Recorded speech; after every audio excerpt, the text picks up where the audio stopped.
કપિલ ગીતાનો પ્રચાર કરે, આ બાજુ માતાને જે યોગ માર્ગમાં લઈ જે જ્ઞાન મળ્યું એ જ્ઞાનને લઈ અને માતાએ પોતાના કર્મ પ્રમાણે જ્ઞાન બનાવી અંતમાં એમણે પોતાનો પ્રાણ ત્યાગ્યો અને પ્રાણ ત્યાગ્યો અને માને સિદ્ધિ મળી. જે જગ્યાએ સિદ્ધિ મળી એ જગ્યાનું નામ પડ્યું સિદ્ધપુર.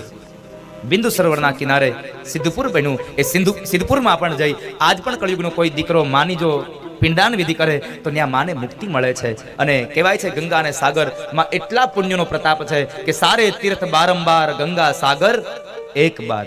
એક વખત તમે ગંગા સાગરમાં જાઓ એટલે અન્ય તીર્થોમાં તમે વારંવાર જાઓ એના કરતા વધારે ફળ અહીંયા મળે છે. એ કથા બતાવી અને ત્રીજા સ્કંદની પૂર્ણાહુતિ કરી અને હવે ચોથા સ્કંદની કથામાં પ્રવેશ કરાવે, ચોથા સ્કંદમાં પ્રવેશ કરાવે.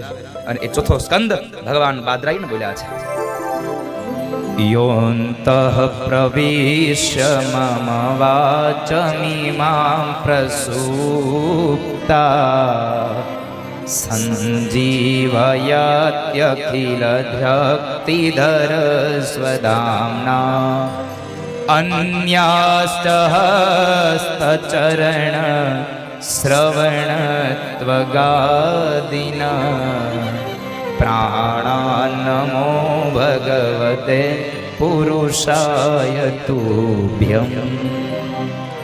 પ્રાણાન્નમો ભગવતે પુરુષાય તુભ્યમ. ચોથા સ્કંદની અંદર બતાવ્યું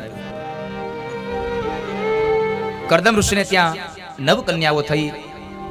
એ 9 કન્યાઓમાં એક કન્યાનું નામ છે અનસુયા. અને એ અનસુયા હતા એ અત્રિ ઋષિ સાથે પરણાવ્યા. અને અત્રિ અને અનસુયાએ ભગવાનનું યજન કર્યું ને એવું દાંપત્ય જીવન ગયું, એવું દાંપત્ય જીવન ગયું કે પતિવ્રતાના વ્રતને લઈ અને ભગવાન એટલા રાજી થયા કે સ્વયં ભગવાન એને ત્યાં દત્તાત્રેય એવા દત્તાત્રેય નામ લઈ અને ભગવાનના અંશ રૂપે ભગવાન દત્તાત્રેયનું પ્રાગટ્ય થયું. બોલીએ દત્તાત્રેય મહારાજ કી.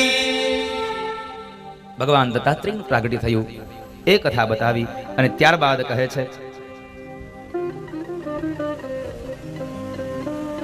મનુ મહારાજની 3 દીકરીઓ દેવહૂતિ, આકૃતિ અને પ્રસૂતિ. એમાં પ્રસૂતિ નામની જે કન્યા છે એ પ્રસૂતિ નામની કન્યાને દક્ષ પ્રજાપતિ સાથે પરણાવ્યા અને એમને ત્યાં 16 કન્યાઓ થઈ, 16 દીકરીઓનો જન્મ થયા. એ 16 દીકરીઓમાં 13 દીકરીઓ એમણે ધર્મને આપી, એક દીકરી અગ્નિને આપ્યા, એક દીકરી પિતૃગણને પરણાવ્યા અને એક જે દીકરી ભવાની સતી હતા એ ભવાની સતી ભગવાન શિવને પરણ્યા છે. એ ભગવાન શિવને પરણ્યા.